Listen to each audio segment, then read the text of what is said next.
Hello, friends. Welcome to DNF Diaries. Every other week, we bring you a wonderfully entertaining, low stakes, absolutely no shame story of a DNF in the ultramarathon, sub ultra, FKT, or through hike world. For those that are not familiar, DNF stands for Dave Navarro Flips. I was going to say something else, but we're somewhat PG ish. Sometimes are. Just kidding. It does not mean Dave Navarro Flips. Great artist, by the way. Great artist. It actually means did not finish. We are accepting DNF stories through our email, dnfconfessions@gmail.com. There is a Google form in the show notes, but honestly, I feel like we are checking the email more than we're checking that. So I honestly probably would just do the email. Send your stories to dnfconfessions@gmail.com. If you have an interesting story about DNFing an ultramarathon, marathon, foot race, through hike, FKT, please write into us. The more the detail, the better. We will keep all stories and folks anonymous if you like to. And we may reach out to you to get more details, so please include an email or a phone number that we can reach you at. Let's get into introductions. My name is Tara Dower, and my chosen adventure is sitting in the sauna with as many layers as I can put on as possible. And I'll get into talking about my sauna setup in our updates and ultra news. I'm Arlee Hiskey, and my chosen adventure is gray skies.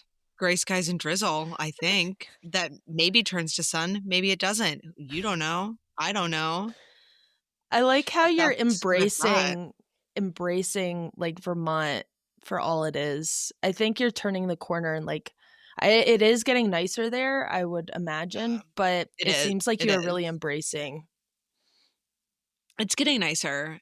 Yesterday kind of sucked, and I wanted to bike outside, but it was raining. So instead, that looks like me biking at the gym and watching TV on my cell phone, which is not a bad alternative. Um, but biking outside would be better. So, maybe next weekend. Arlie, do you have the whole wardrobe for a biker? Do you have the padded shorts and this Mm-mm. tight top and the glasses that make you aerodynamic? I do have speed glasses, and they're awesome. And the kids have made fun of me, and I don't care. I don't have padded shorts. I don't know. I feel like I went on a bike trip last summer and my butt hurt, but it was fine, and I don't need to buy special shorts. And I think every biker would probably argue with me on that one. So but I don't know. And I'm not big on tight tops to begin with. So yeah, I think it's probably good training, if the wind is getting caught in my t-shirt. It's kind of So like parachute training. yeah, it's totally like parachute training. I think that's what I'm going for. The bike is really for cross training. Yeah.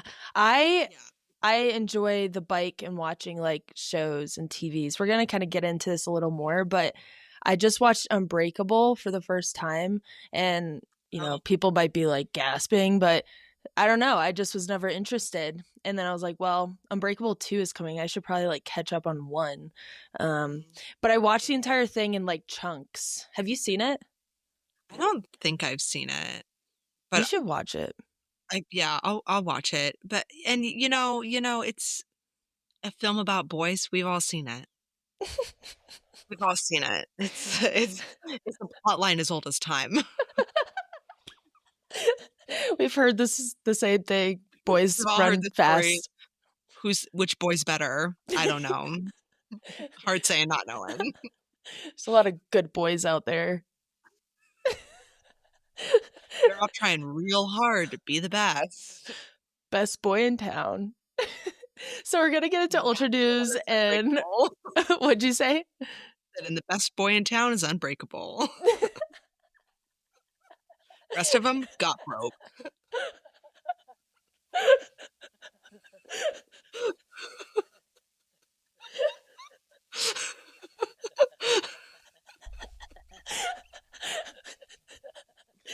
Oh, you can't break him. There's a whole movie about him. He's unbreakable. second one. Can't wait for another one. Anyways, we're going to get to Ultra News, updates, short stories, because I feel like we're going to have more to talk about on this Yeah, topic. yeah, we I are. definitely have a lot to say about it. I can't wait till we get there. I'm actually, on the edge of my seat, literally and figuratively. I'm kind of like hyped up on this topic, honestly. I'm kind of like After our a little conversation the amped. other day, I'm amped on it. I'm pretty amped.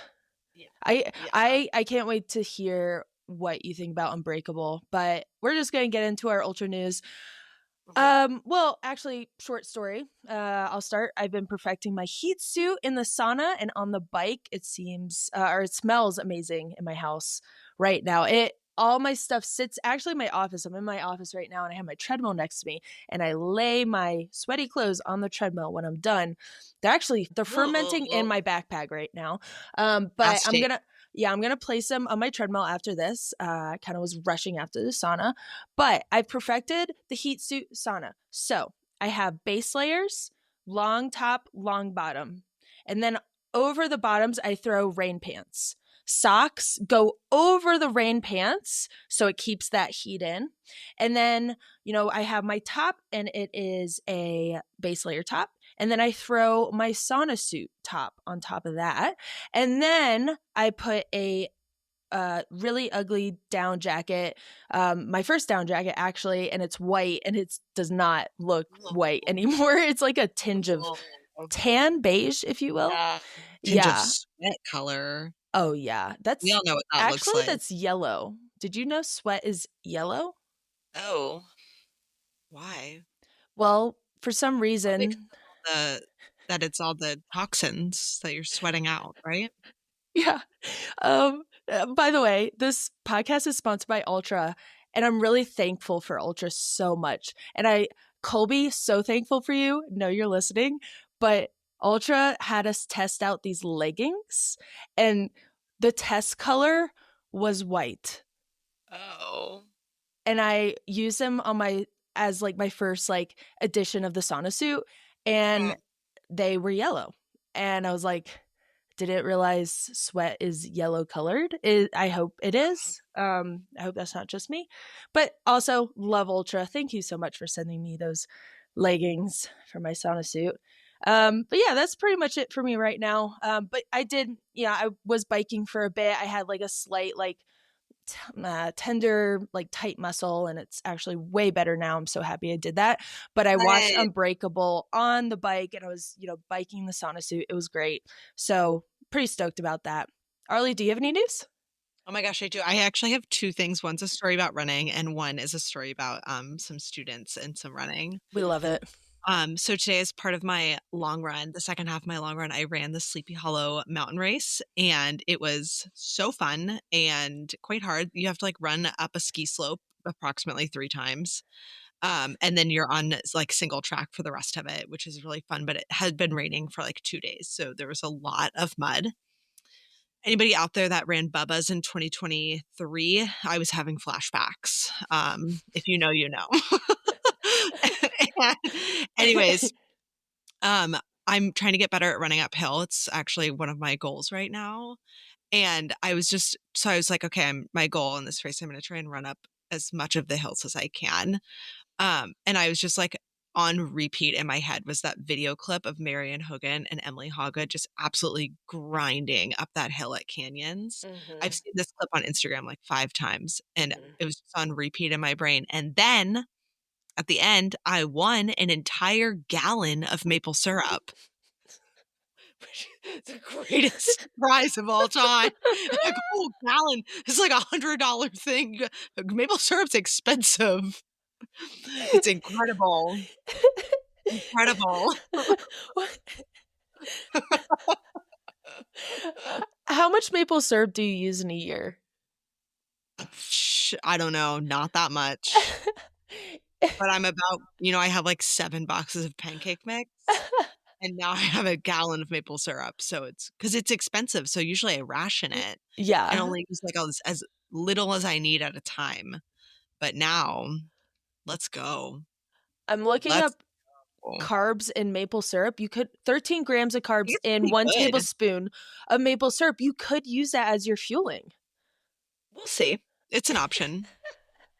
I could. Yeah, I'll think about it. I'll think about it. I was really into the maple syrup, like, Untapped things for a while because they don't freeze in the winter, so they're great for, like, winter Mhm. running, Mhm. but I'm kind of over it now, so I'll think about it.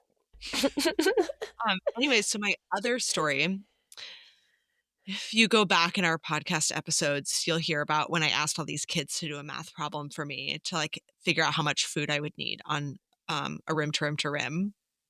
Well, I did a room to room trim a couple weeks ago, and so this week at school, I showed all the kids pictures from it. I was like, "Look, you did this math problem, and I gave 2 of you gels as prizes, and they were gross, and you also thought they were gross. And here are pictures from what I did. I'm gonna show you, so sit down." And their comments were hilarious. These kids were like, "I would have brought cookies. I don't know why you didn't." And I was like, "Okay." And then there was a picture of me sitting in the river because, it was 85 degrees, Yeah. so hot. And they were like, "You got in the water?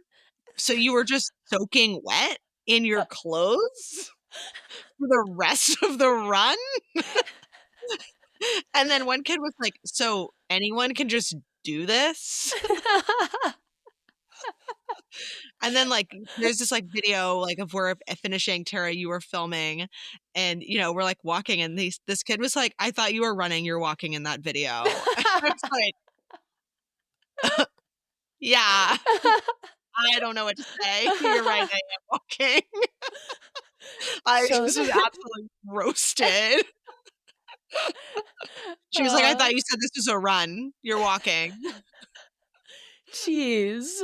Kids are so judgmental. My Brutal, gosh. brutal. You come back, you feel so good about this effort, like, you just did something such a small percentage of people do in their lifetime. Like, incredible adventure, like, once in a lifetime experience, and then the kids are like, "Oh, you were wet? You didn't run? Wow, okay. Should've brought cookies." It's like, yeah, maybe I should bring cookies next time. I don't know. We'll see. I was like, "Well, I had donut holes, so."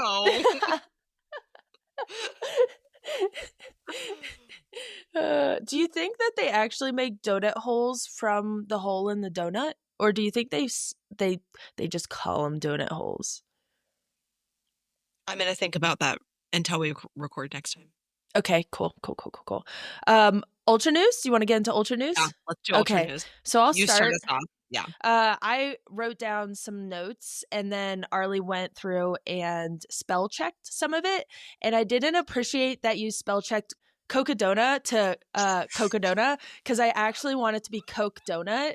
I will be calling Cocadona Coke Donut from now on. So, Coke Donut 250 is this weekend. Top contenders include Georgia Porter, Lindsay Dwyer, who demolished me at my third 100 miler. I have not forgotten it yet. Rachel Etrikin, Mika Thews, Sarah O, Courtney DeWalter, and then for men, it is Harry Subertas, Max Joliffe, Dan Green, Jack Scott, Jeff Garmeyer, and like so many other dudes. I'm so excited for them, by the way. Don't by the way, I said it sounded like I wasn't excited, but I'm so excited for the entire race. It's going to be incredible. It's going to be a battle between Courtney and Sarah O because Sarah has a course record and I don't think enough people are talking about her. She is like one of the best like 100 milers, but like over 100 milers. She dominates and she's so consistent. She keeps such a good attitude. So I think there's going to be a battle between Sarah O and Courtney. I do think Courtney's going to come out with the win. I mean, it's Courtney, and she dominates. For men, I don't really know. I would like to see Jeff Garmeyer up there in the mix just because I'm a fan of his and he's like a good friend. And I think he is looking really strong. He's got a lot of experience on his side. But yeah, that's kind of my thoughts. What do you think about Coke Donut? What are your like predictions, like rough predictions? I'm gonna talk about the women's field first. I am a big fan of Mika. I just think she seems like the freaking coolest ever. And she also, like, has such a repertoire of 200s. And so, yeah, I think she's so cool. So I think it's gonna be, like, her and Sarah and Courtney, but I also feel like there's gonna be, like, a dark horse that we don't know about that's, like, in the top 5. Mhm. And what I'm hoping for is that they're all kind of, like, back and forth the whole time. Mhm. I'm so, so, so excited to see Courtney back at the, like, 250 mile distance because it's been a while since she's raced that. Mhm. Like, probably, like, 6 years, right? Like, in 2020, I know she went after the Colorado Trail record, but I don't think she didn't race a 200 that year, I don't think, because there probably weren't really any, Mm-mm. but I don't think she's raced one afterwards either. Mhm. So, I'm super pumped to see her back at that distance that she, like, initially dominated at in the sport. Mhm. Um, yeah, and Sarah's Instagram post this week about Cocodona, like, brought me chills, and I'm just so excited to see her out there Mhm. and just absolutely sending. So, yeah, that's what I've got for the women, I think. I'm just so excited to watch all these, like, incredible women just absolutely throw down for days in the desert. Mhm. Um, yeah, the men, I don't know as much about the men's field. Harry, absolute legend from last year.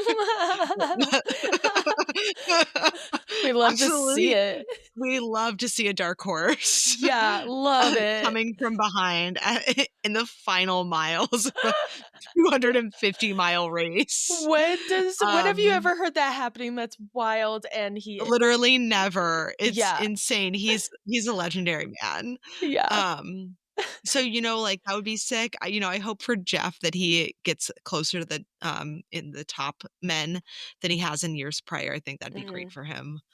Um, yeah, those are kind of my thoughts on Cocodona. I can't wait to watch it. I can't wait to tell every single kid about it at school this week and pull it up on YouTube on my Oh, yeah. computer all week long. Yeah, Yeah, those are my plans.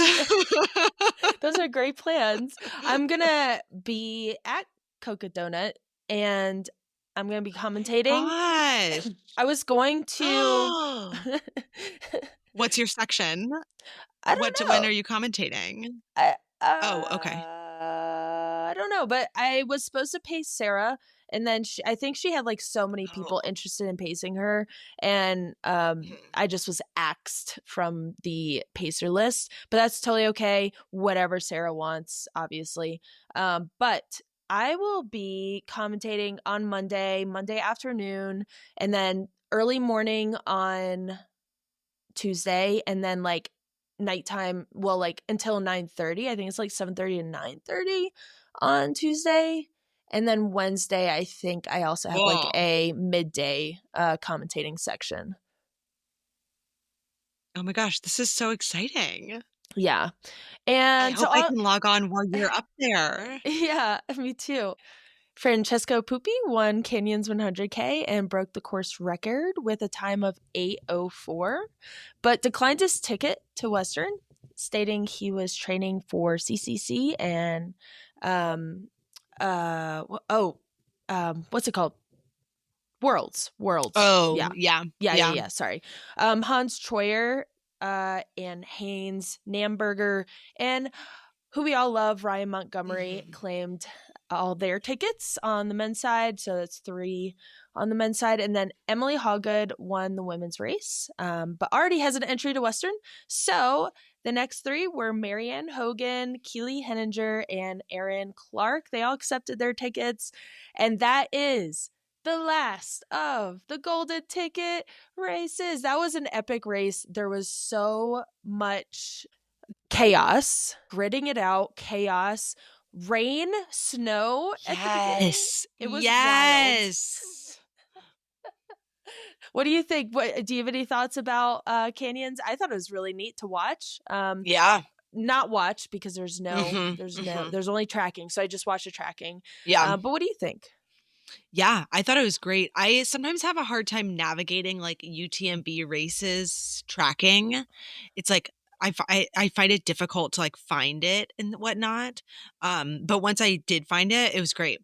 Um, I'm so excited for Western and like all these. I just love watching people get tickets. It's so exciting. They all want them Yeah. so bad. Yeah, I will agree with that. And I think a lot of people would agree with you on UTMB's website. It's strangely confusing. And Hmm. aren't their races like super expensive? Don't they have like Yeah. they're like Yeah. so well put together, but then their website is like so Trash. confusing. Hmm. And then I just have one last thing, and then I'll turn it over to you. Des Linden transitions to ultra trail racing. And Ah! after Boston, she announced her retirement and she's switching to ultra trail racing. I am so excited, but also I am scared. I'm so And you're stoked. excited. I'm so excited. I've been wanting this for years for her. Yeah, so that's exciting. Do you have any updates? We've got a couple on your side that I'm excited to talk about. Yeah, I have two, mostly about movies related to running, but about running more broadly. So, like we mentioned earlier, Unbreakable 2 is going to be filmed about the men's field at Western States this year. The original Unbreakable was filmed about the men's field in a much earlier iteration of Western States. Um, and unfortunately, it seems that there are no movies being made about the absolutely nasty stacked women's field at Western this year, or any years prior for that matter. And, I'll go ahead and read and talk about my next point because they're really related. And then maybe we can talk a little bit about both of them kind of as a whole Mhm. section. So The Chase, which was a new running documentary, premiered in the last week or so about the men's Cocodona race in 2024. And it was solely focused on the men's field, which was absolutely stacked. 4 previous winners of the race, or three previous winners, whatever it was, and then 2 other like absolute champions. And dominant runners in the sport. So, really great film, totally focused on the men's race. And it's so unfortunate that there's so much less attention on the women's field, both in years past and this year as well, because it's Mhm. filled to the brim with competition. And I just want to read a piece of what Sarah Ostazuki wrote on her Instagram post about Cocodona coming up. She Mhm. said, "This year, I'm also looking forward to hopefully more eyes on the entire women's field. This is not, in all caps, just a race for men by men. The women's field has always been strong. We've always been pushing each other, and this year will be no different. We'll see you out there." Mhm. And, she's run the race. I think this will be her 5th time. So Mhm. every year of its running, she's been in it. And, I think women's trail racing is getting so much more attention, as it freaking should. And Mhm. it's a bummer that all these movies are being made about exclusively the men's field and not the women's, which is, we're seeing records get shattered every single year at every single race by women. Mhm. Yeah, and it just really mashes my taters like completely. They're like, my taters are pureed by the end of, thoughts about this subject. That was really funny. I'm sorry. It's not a funny matter, but that was a funny way to put it. Yeah, my taters are like fully mashed too. And I just want to say like uh, it's it's not about like excluding men or anything. Right. Yeah, yeah. I enjoy watching the men's field, but I The can Chase was a great relate. movie. Yeah, I can relate really well to the women. Obviously, like I can Mhm. relate really well to them. And I just want to reiterate like the men's race, they're fun to watch, but there should also be equal attention on the women's field. And there's an excuse of like, oh, there's no race, there's no competition there, there's nothing to watch, there's like there's no action, and that's not the case anymore. We have these incredibly, and it hasn't been the case for a long time, Yeah. I should say, but we have these incredibly stacked races. And I it just is so confusing because I'm coming at it from this lens of I only watch the women's race. I feel like there's so many eyes on the women's race just from my like personal perception. I feel like it's like everyone's watching the women's race, but it like when I see things like this come out, I'm like realizing like there's still so much work to do. And I think it would be great to have a chase men's version, women's version if you want. But maybe there's a movie where you have equal representation. I think that would be a great story as well. Yeah. Like the I entire Western elite field is in the race, not just the men's elite field. Yeah, it's not a men's race. It's everyone can run it. Yeah. It's everyone's race. And there's a story at all these races. And I did see on, I forget who it was who posted what. Oh, I think it was Free Trail posted like the trailer, the pre-trailer or whatever. They posted that and I saw some comments and it looks like they responded to somebody's comment who was like expressing dismay about this being like a men's focused film. And they're like, oh, don't worry, we have things coming. So I'm interested. I'm hopeful and I'm interested to hear what that is, but it is unfortunate because like I haven't watched The Chase. I need to watch it. Actually, I'll probably watch it like tomorrow. But it's pretty wild. I think it was Sarah or I forget who it was. Somebody said there wasn't like a lot of mention about the women's race in The Chase. And then Unbreakable. Oh, there was absolutely no mention. Oh, there wasn't? The Chase did not mention the women's field. I think a lot of people are a little frustrated and I think we could talk about this for a long time. But what I've come to realize is like if we want it, I think we're going to have to make it. Yeah. We can't keep counting on the same players who have been making these films to make a women centric. And there are films, there's a lot of films about women, but like we're talking about these big ones, like the like Chase about the had, like a field, premiere. not just about one athlete's race. Yes. Yeah. Yes, exactly. Yeah. Exactly. Yeah. Yes, great point. And what I've come to is like if we want it, we're going to have to make it. And I've been like playing with that idea a little bit. Obviously, I don't have a lot of like production. I don't have like that whole I don't have any background in that, but I've been just like marinating on that. Yeah. Yeah. That would be sick. That's what we want. That's what we need. The people want it.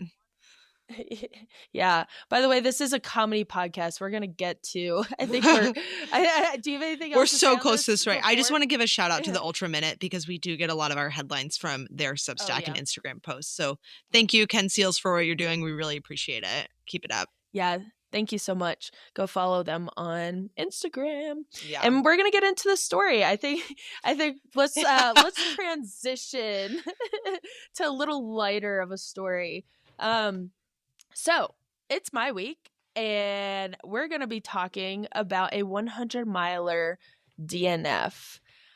And I tried to email this person to see if they wanted to remain anonymous, and I did not get a response on that. So our story is about a 100-miler. This person, so I'm just gonna call him by a different name and just try to remember that. But this is an anonymous story about the Stokeley Ultra Trail 100-miler, a DNF. And we are headed to our friendly northern neighbors of Canada. Before we get into the story, can I tell you something I learned that the US and Canada have in common? Please. Okay, it's going to take a little bit, but we're going to get there. Do you know the 1984 classic song God Bless USA by Lee Greenwood? Yeah, obviously. Yeah, lyrics sound a little like I'm gladly stand up next to you and defend her still, 'cause there ain't no doubt I love this land. God bless, the USA. Oh, yeah, I'm familiar. I listen to it regularly. Yeah. Yeah, a classic American song about patriotism. We love it. Well, fast forward. Yeah, well, yeah. There's some nodding going on. Fast forward to 1989. Old Lee Greenwood decided to record a Canadian version of the song using the same music but different lyrics, and the lyrics go like this: and I gladly stand up next to you and defend her still today, cause there ain't no doubt I love this land. God bless you, Canada, from the shores of Nova Scotia to the forests in BC, from Montreal to Winnipeg, from sea to shining sea. Oh my From God. Detroit, we can see her above the USA, because there's pride in every Canadian heart. Who was the traitor in the Revolutionary War? Because this feels the same. This feels the same to me. Yeah. Yeah. Nothing screws patriotism like changing some lyrics, but making a different version of a patriotic song for a different country. Honestly, Lee's hustling. He knows how to hustle. He really does. He blamed it on President Bush at the time. Apparently, President Bush was like, hey, to spread goodwill between the countries, let's make a Canadian version of this like classic patriot song.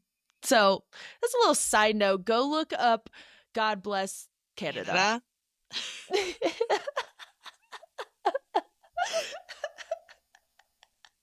That's my favorite fact. That's incredible. Anyways.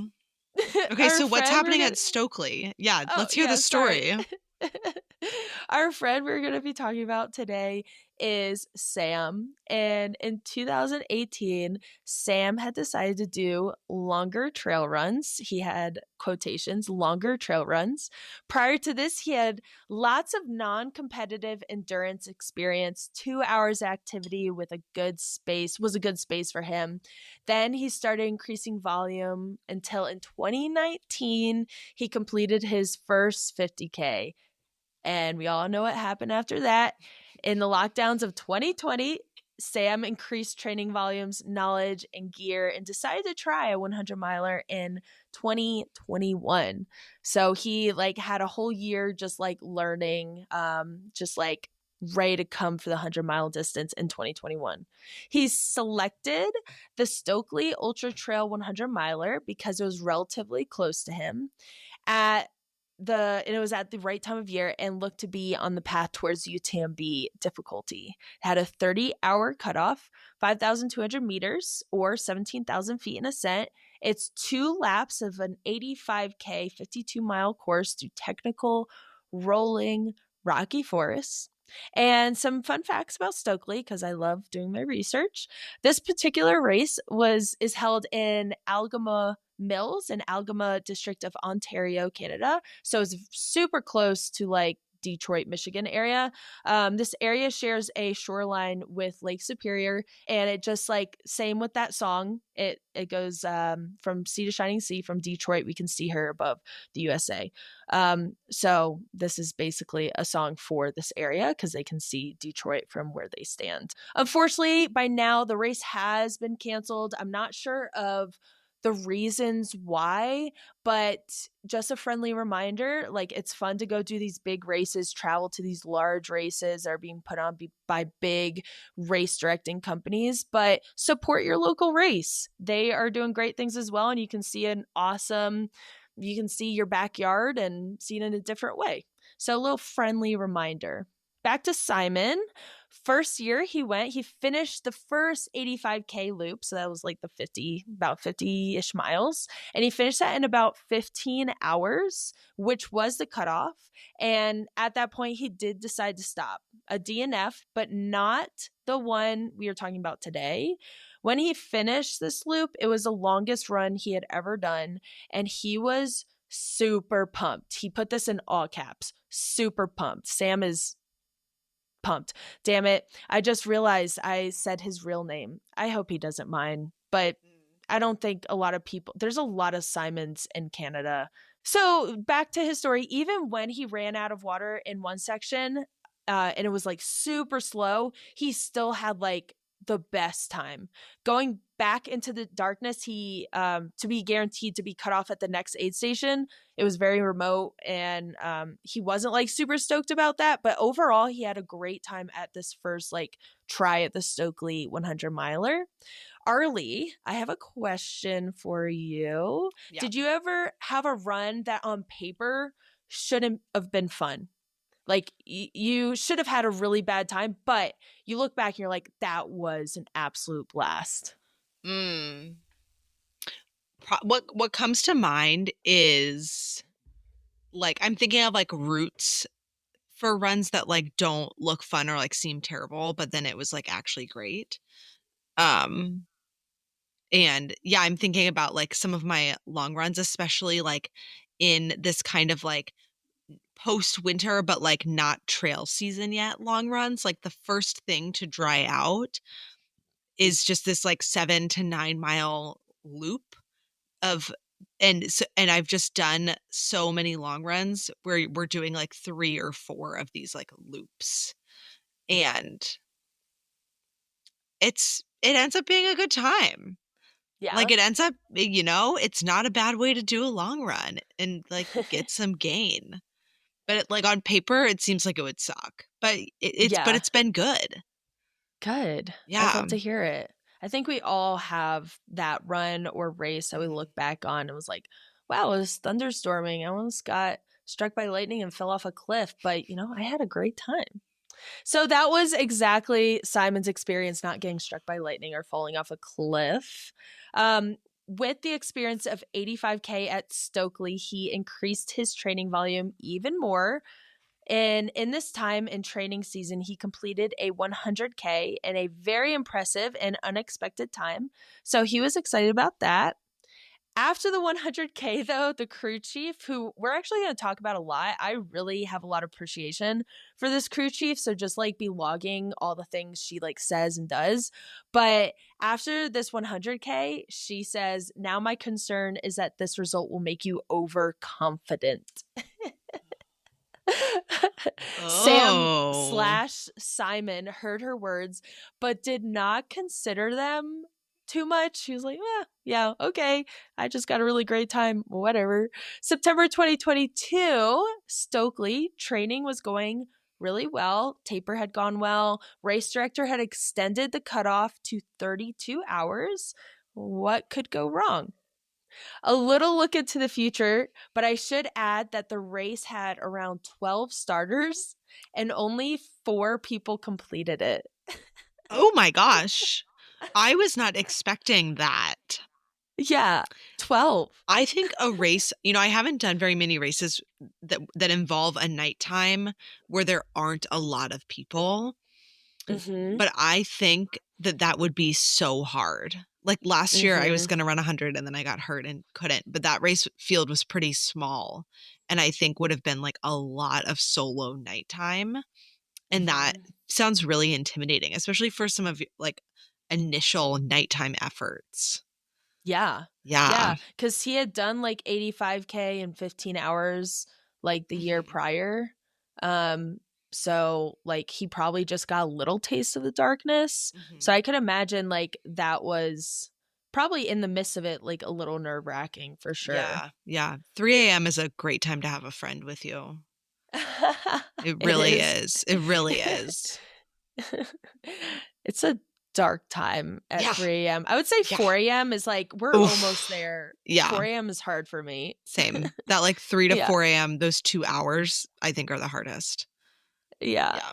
The first 25K, so we started the race. The first 25K is reasonably runnable, lots of small rollers, some single track, and he knew that there would not be too many people in front of him. The next 18K was a long, slow swamp section, followed by some flowing single track, followed by technical single trail, broken up with large rock gravel running. This race is all over the board. Swamp, single track, technical single track, then large rock gravel running. Really keeping you on your toes. Literally. Don't get used to anything. Oh, and don't forget the new edition of 2K of bushwhacking. While steep ascending and descending a ridge, the small field, there weren't enough people to clear the way for Sam/Simon. So Oh, that's why they now, added time to the cutoff, because they added in a yeah. bushwhack. I'm just over here schwacking during races. What in the world? So it's funny that it's just like descending and ascending this like ridge that honestly reminds me of the Appalachian Trail, Mm. but Mm-hmm. you're not bushwhacking on the AT, so. And then we get to the 3K gravel road run, which gets you to the first crewed aid station. And at this point, Simon/Sam was fourth, and he was excited about this. He was excited about how strong he was. He just did this weird, like, bushwhacking part, and he was like running on the gravel road. He was feeling great. He was in fourth. His crew chief, who we love, says, "You have lots of time." I asked Sam/Simon more about the crew chief. I didn't get any response from his email. I'm sure he'll respond on Monday. But I just felt like they were so knowledgeable and trustworthy just by the things that he was including in the email. Mm-hmm. And they seem that they have a lot of experience. Arlee, what do you look for in a crew or crew chief? I look for people who know me as a runner really well. And as a, I mean, I think like if you know me as a runner, then like we're probably friends. So you know me as a Mm-hmm. person as well. But I look for somebody that knows me as a runner and who I feel like I can trust to, um, like, like I can lean on them and they can just kind of like tell me what to do. But also Mm-hmm. that like they'll be able to know when I like am really being really serious about something that I'm like maybe pushing back on. Um, so yeah, I look for somebody that also like has their own experience with running, I think, because especially when I like am kind of like, okay, well, I just like want you to figure it out and like I want you to like tell me what to eat or like what to do. That doesn't feel quite as important because if they know me as a runner, then we've like been able to like talk a lot beforehand about like my strategy and plan and stuff.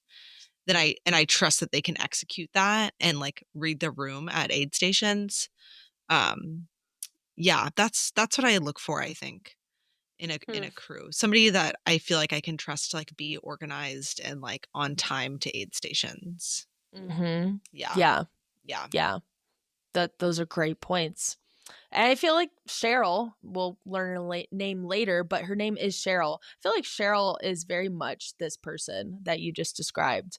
Mm. Um, so back to our story. Aside from a 4K road section, the remaining 40K of the loop is technical single track, with the majority of the climbing. The back half is definitely rougher than the front half, which is a sick format for a race.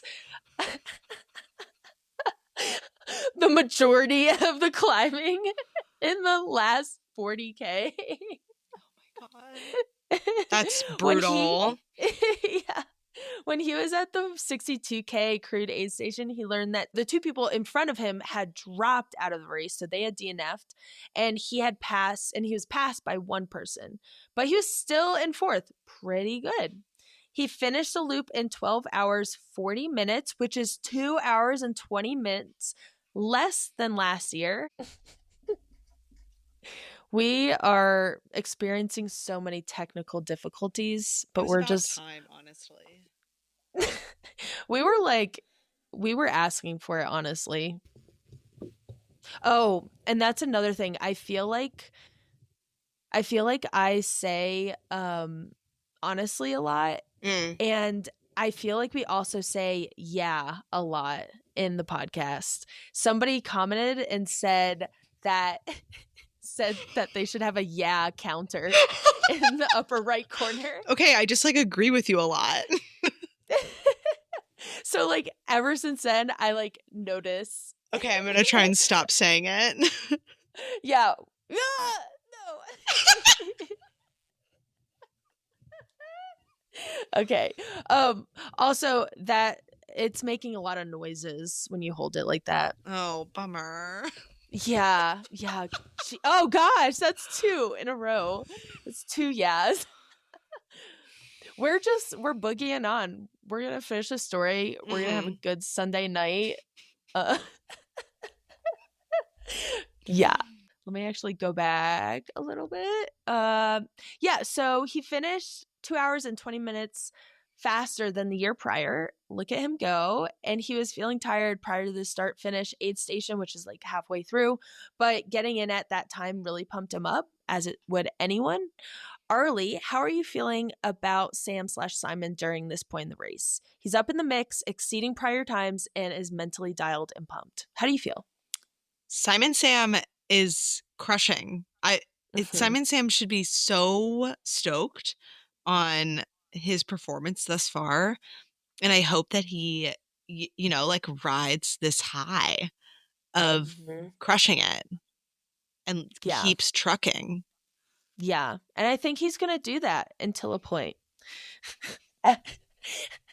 At the start finish aid station, he took almost an hour to get back to the trail. He was actively changing clothes, lubing up, eating. He was doing like all the things he needed to do, but he says that he felt like it was very inefficient. In my opinion, though, I think, especially for a race like this where the back half has a majority of the climbing, in my opinion, I think it is important to take care of yourself Mhm. during a long and arduous race as this one. Sometimes taking that extra time at the aid station can save lots of time during the race. So at this point, only one person had passed him in that time that he was at the aid station. So he was still looking good in the field. It was now 11 p.m. and he was heading out for the second loop. By that time, he got to that slow swamp section and his mental state just plummeted. It was quite poor. All of a sudden, he was very, very tired. He says he probably didn't eat enough. He had decided that he was going to nap at the next aid station. After crossing this swamp, which felt endless, it was now 4:30 a.m. So he starts his second loop at 11 p.m. and he gets to the swamp at 4:30 a.m. Is am I did I read that right? Was he in a swamp for 5.5 hours? That was an endless swamp. It That was. was. You It were felt that right, way Sam because it Simon. was. So at that time, when he took his 20-minute nap at the aid station, he had been passed by another person only 7 minutes ahead. And he thought maybe I could catch him. There is just 50K left. Getting back up and going with this in mind, he felt okay for all of 20 minutes. Then he was right back to thinking the whole 100-mile thing is just stupid. This is so stupid. I hate it here. We've all been there. I hate this. Why do I do this?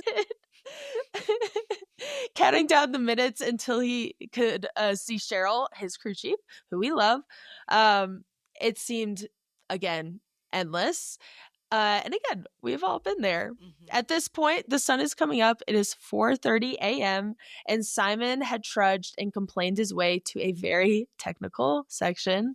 He fell 3 times, once slipping quite a distance down a muddy ridge.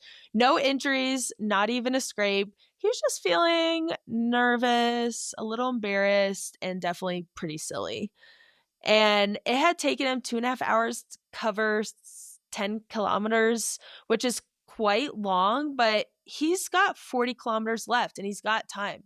But at this point, runner's brain was setting in, and he was like, he said that there was like absolutely no way that he would finish in time. Like he fully believed that with the runner's brain. And this was about to be the hardest part of the loop because we know the 40 kilometers. Jeez. Sorry. Oh, it's fine. Really going through it over there. This whole both of us really. Yeah, We've done better. I'm feeling it. Internets, mics. Arlee, what is your experience with that mental runner's brain when you're exhausted and just like over the race? So over Oh, this. yeah, it's hard to get through that. It's hard to find the other side. I feel like I mean, if you've done any kind of looking on Instagram, or maybe you listened to my episode 2, I've done a lot of crying on the start line at Bubba's, um, because I was over it, but I wasn't quitting yet. But I was over it and I hated it and I didn't want to do it anymore. And I think I've experienced a lot of this also. Like, I like to say that, you've had a solid day in the Adirondacks, a solid day in the Dax, when by the end of it, you're just so pissed off at the trail because it's so rocky and rooty and there's always shit in the way that you can't wait to be done. My one and only hike I did in the Adirondacks was my worst hike ever. So Yeah, did you experience that feeling? yeah, Yeah, I'm pretty yeah. sure I cried. I cussed at Rascal after we were trudging through the forest, bushwhacking the second time. What the hell, man? By the way, this is the 47th Adirondack hike. Oh, you might be wondering, I thought there's 46. No, Rascal found a surprise 47th that was my worst hike of my life doing that. That's Tara's opinion. Worst hike of my life. Anyways, we're back to Sam and Simon. We have all been there and experienced that runner's brain, as Arlee said. It just convinces us to stop the pain. You just got to stop. And for some reason, it's like, I need to stop right now. But if you look at the facts and trust those, like the people that you put in these places as your crew, if you trust them over what you're telling yourself, it does seem more doable. He had 9.5 hours to cut off, and he had 40K left. So I think he's good. But runner's brain says otherwise. In the last distance before the crude aid station, he was putting together his reasons for stopping to tell the cruise chief. He decided on saying, I'm getting very clumsy and it isn't safe. No one can argue with safety, right? When I was doing Crucial 100 miler, I was like exhausted. I couldn't stop throwing up. I believe this was my third or fourth ultra or 100 miler. And I didn't know what I was doing. I think I ate a banana at the Crucial aid station before this. And I was wondering why I was so like I was losing energy. I was exhausted. I was attempting to also catch Liz Canty for several hours and actually slowed to a walk. The sun was coming up. I was exhausted, so low in calories, and I felt like unsafe being out there. And I like made all these excuses for myself. When I got to the next aid station, I was quitting. And I sat on the side of the trail and just was like, well, let's just get there. Like, might as well get there faster so we can be nice and warm. And I got there and my mom and the aid station captain were like, no, you're not doing that. You're fine. Go out there. And so I did. And I finished. And I'm glad I did because it was so hard, but I learned so much. And we'll kind of talk about that a little more. But this was only the third time his crew chief was in the support role. And she did make a lot of comments about getting back out there and asking what is actually wrong, which I love. What is actually wrong? That would put me into a spiral if somebody said, okay, like what's actually wrong with you? But not with as much confidence because this was just her third time. And he was also not listening anyways. So Sam Simon had already made up his mind with that runner's brain. And I gotta say, your Chief Cheryl seems to be pretty incredible at her role. She knew the goal was to finish the race and was analyzing the facts.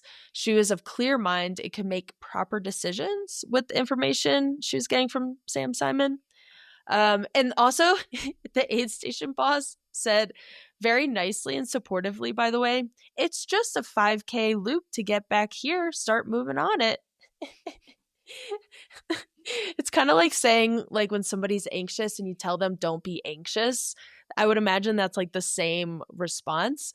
But Simon's mental response, it's 5K up and down a freaking cliff face. Screw off. And he uses a lot of exclamation points. So he quit. He quit right there because of that mental state, because of that runner's brain. By the time they got back to the start finish aid station about 15 minutes later, he regretted it all. Previous to the event, he kept telling himself that going for 24 hours would be a different thing than anything he had ever done before. And that would be the hard part. He thinks that the pre-race visualization of that milestone being a big one was part of why he stopped 22 hours and 40 minutes into the event. He says it was a complete mental failure.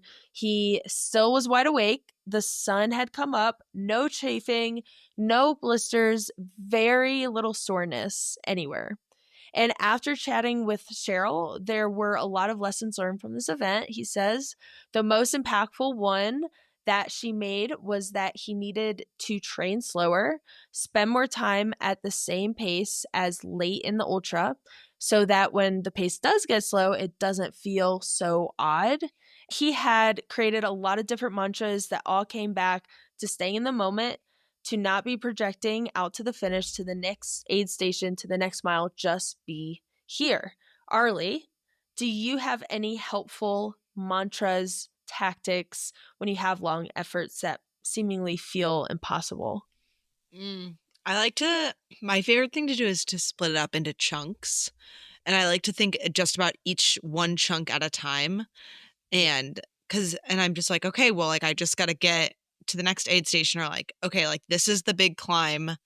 I gotta get through it. Like, we're doing it, I'm gonna get to the top," and then it's, like, the next section, and that really helps me make it feel, like, manageable, um, and, like, my brain like, I can handle it, because then, like, I feel like once you're in it, and it's like, "Okay, well, I made it to this aid station, awesome, let's, like, keep popping off and go into the next one, into the next one." Um, yeah, and I'm pretty big on, like, I feel like in during an effort, I'll really get things stuck in my head of, like a bit of a song or, like, a video or something. Like, today, I was just, like, watching on repeat in my brain this, like, clip of, like, um, those 2 from Canyons, Marianne Hogan, Oh, and Emily yeah. Hawgood just, like, grinding up this hill, and I was just, like, I was just like, "Alright, Arlie, you gotta grind like they did. Gotta grind like, let's go, let's go, let's go." And I think that helps me. Yeah. Those are great. Yeah, I think uh for me, they're kind of similar to Simon's of staying in the moment. I think there's just like a lot of mantras that just like kind of reiterate that. I think it has definitely gotten better with experience too, though. The only way to know if you can do it is to push through those DNF thoughts that you've had and explore that area that feels like impossible. So you're exploring like, okay, how do I feel after this DNF? Or sorry, not DNF. How do I feel like continuing past where I thought I was going to DNF? How does that feel? Mhm. Then in your next race, you realize you can do it because you've done it before. And they do say, whoever they are says the darkest hour is just before dawn. I love that. I love that. It makes me so hopeful for the future. And I struggle majorly with my mentality. I would say that's like my Achilles heel, if you will. And it is a constant practice, just like training your body daily. You also have to train your mind because in ultras, there's a lot of thoughts. You can't just shut it off for like 2 hours. It's it's a long race. Now Simon has completed 4 100-mile races. I am excited to say, and he has 2 more for this year. Arlee, we're gonna get to our last question, the question that we do at the end of these stories. Do you have anything you would have done differently to prevent a DNF like in this situation? I mean, if what is it Sharon, the crew chief? Cheryl. Cheryl, excuse me, just pushing him out of the aid station. Mm, I think but I think that's something that, like, should needs to come up in the, like, conversation you have with your crew before an effort of, like, "Okay, like, if I'm trying to quit and it's not, like, truly a good reason, like, I need you to get me out of there," especially mm, if it's when it's quitting, like, right before sunrise. mm, Ooh, you mhm, gotta make it to sunrise, because as mhm. much as I hate to say it, everyone is right. I never believe them, but they're right. Well, actually, now I do believe it. But the first couple of times it's hard to believe like that it will get better when the sun comes up, and it does. Everything changes when the sun comes up. You got to get to it. You got to get there. Yeah. Yeah. Yeah, I 100% I almost said I 100% disagree with you.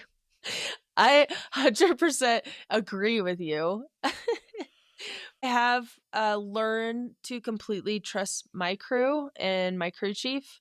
We put these people in those positions for a reason. And oftentimes, all the times, we experience runner's brain. And so for me, I'm like too exhausted. I can't make a proper decision about the future. I like don't know what's going on. And I learned from the AT, just completely trusting those people that you trust, that you put them in that position for a reason. Let them guide you to a good result.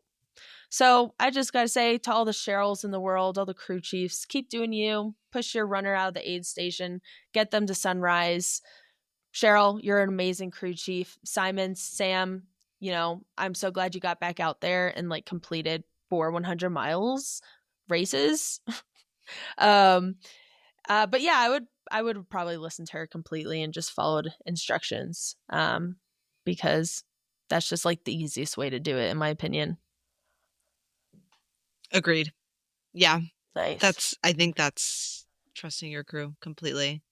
We'd love to hear a success story though. Simon, good job. You've done 4 more races. Totally. It seems like you've really found your own ways to overcome that runner's brain.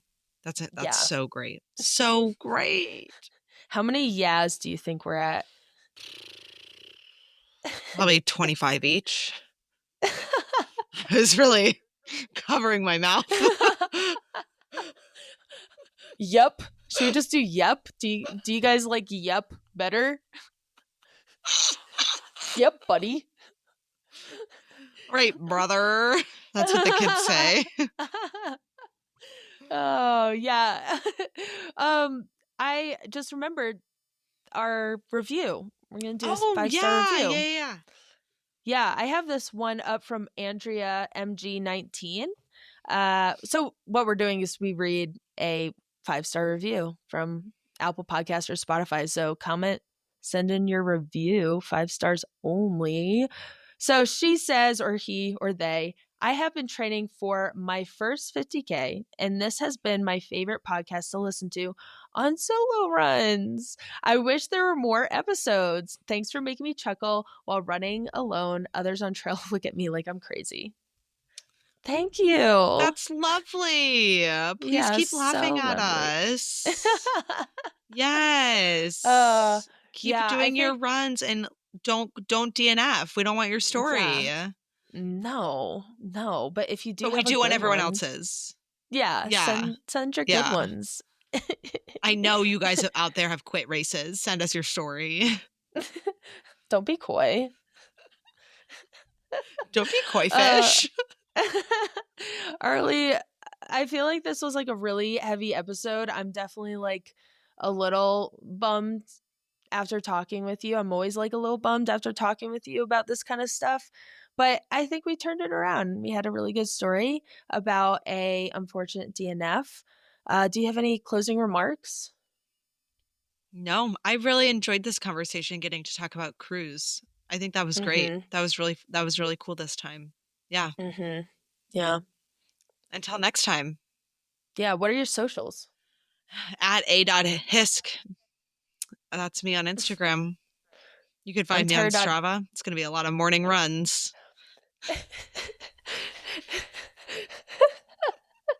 Because it's lighter in Vermont. It's getting better. The sun, it's always darkest before the dawn. Yeah, damn right. And I am on Instagram at tara.dower, DOWER. And we have a joint podcast joint Instagram podcast Instagram. And what is that, Arlee? DNF.diaries. Yeah. Yep. Yeah. Got to get them all out. Yeah. All right, Arlee. It was so nice talking to you. It was the best. Till next 2 weeks. See you in 2. Yeah. Yep. Bye. Bye.